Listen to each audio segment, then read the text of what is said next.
Hi, I'm Jay Adams, Classic Kitchens, etc. And today we're going to be touring a master bathroom remodel we just completed at a beautiful estate home in the suburbs of Riverside.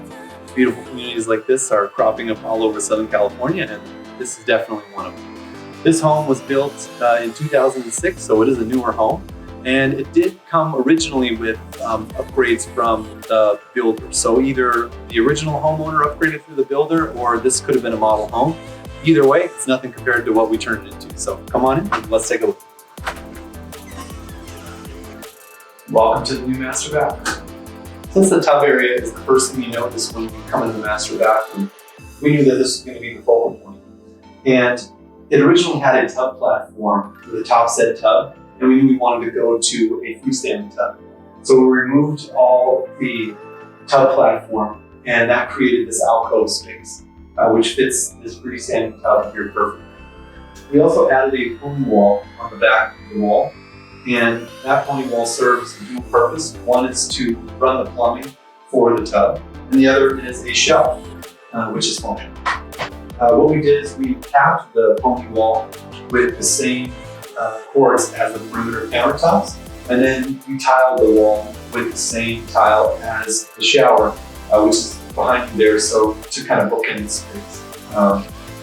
And we kept the niches that were original to the space, and we added these wall sconces for some extra lighting. It has a visual, just an extra visual interest to the space, and it also creates lighting. We did put it on a dimmer so you can change the room, so it's kind of nice.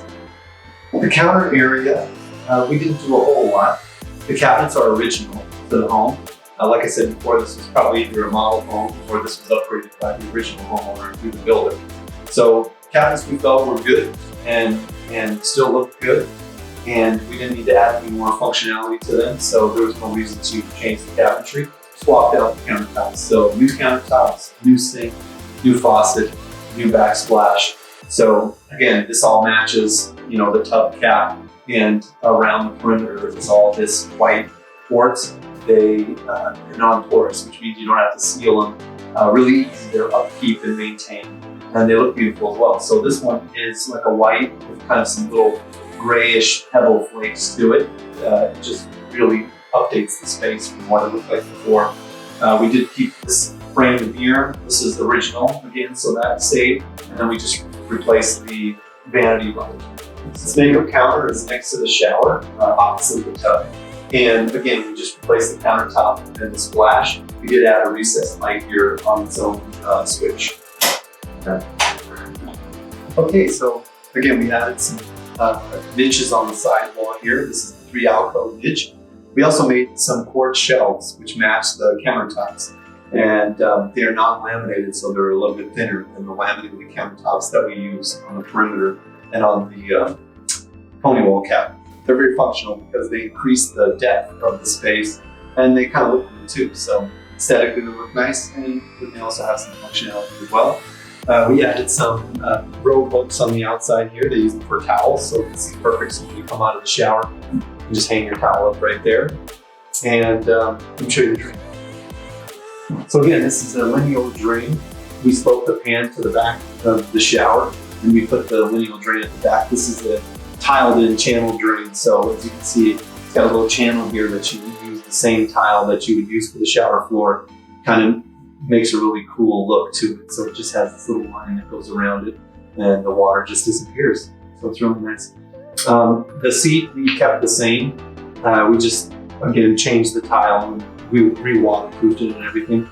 We added this quartz cap as well. So this is a quartz seat, of course, angled towards the front, so the water flows off the front.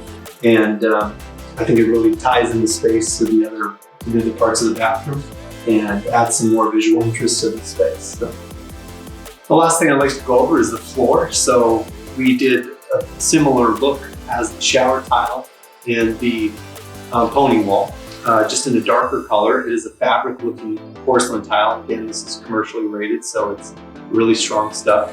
I like a darker floor. I think a darker floor helps you design lighter walls, which then I think brightens the space. So I really like the interest of a darker floor, and plus design-wise what you're allowed to do then for the cabinetry and the shower walls. So that's what we did here. So the floor is a little bit darker tone. It's the same type of fabric-looking tile as the shower and the pony wall, but it is the darker tone in the series. So I think everything turned out really well. Okay, so that's the end of this master bathroom tour. Thanks for joining me, and we'll see you next time.